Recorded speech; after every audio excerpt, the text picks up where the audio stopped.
Hello everyone, welcome to my mini vlog. তো এই ভিডিওটা হচ্ছে কিছুদিন আগের, মানে হচ্ছে এই 2-3 দিন পুরনো ভিডিও আজকে আমি এডিট করলাম।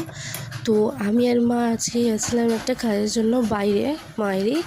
তো তারপরে ওখানে কাজটা কমপ্লিট হওয়ার পরে মিষ্টি দোকানে গেছিলাম মা কিছু কিনবে বলে, আর আমি দই বড়া নেব বলে তার জন্য।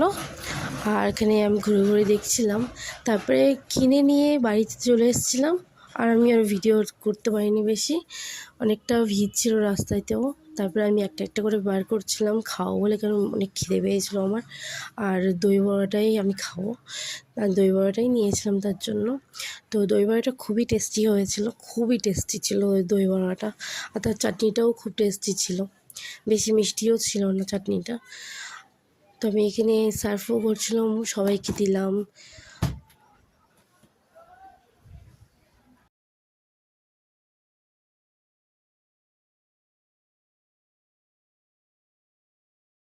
তো দই বড়াটা নিয়ে আমি খেয়ে নিয়েছি।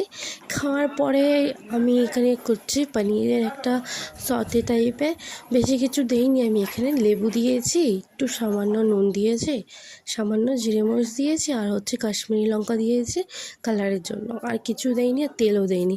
তো এইটা খেতে খুবই সুন্দর হয়, খুবই টেস্টি হয়, বিনা মশলা বিনা তেলে। আর লাস্টে একটু লেবু দিলে আরও টেস্ট বেড়ে যায়। আর স্যালাডের সাথে রুটির সাথেও খুব ভালো লাগে। তো এইটা হচ্ছে লাঞ্চের জন্য আমি বসে পড়েছিলাম। লাঞ্চেতে আমি স্যালাড করেছিলাম, ওইটা নিয়েছিলাম, একটা রুটি নিয়েছিলাম, একটু সবজির তরকারি নিয়েছিলাম। আর এইটা হচ্ছে বিকেলের দিকে, বিকেলে প্রায় 4:30 বাজে, তখন মা যে দইটা কিনেছিলাম ওইটাই সবার জন্য সার্ভ করছিলো। তো আমি এখানে একটু ভিডিও নিয়েছি, আমি আর মা একটু বড়দিদের বাড়িতে যাবো এমনি বাবুর সাথে দেখা করতে।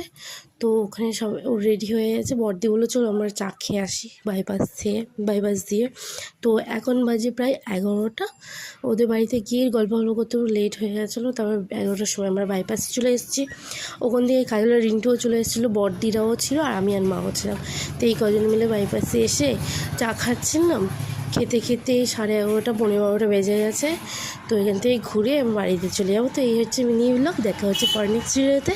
আমার চ্যানেলটিকে সাবস্ক্রাইব করো, লাইক করো, শেয়ার করো। টাটা।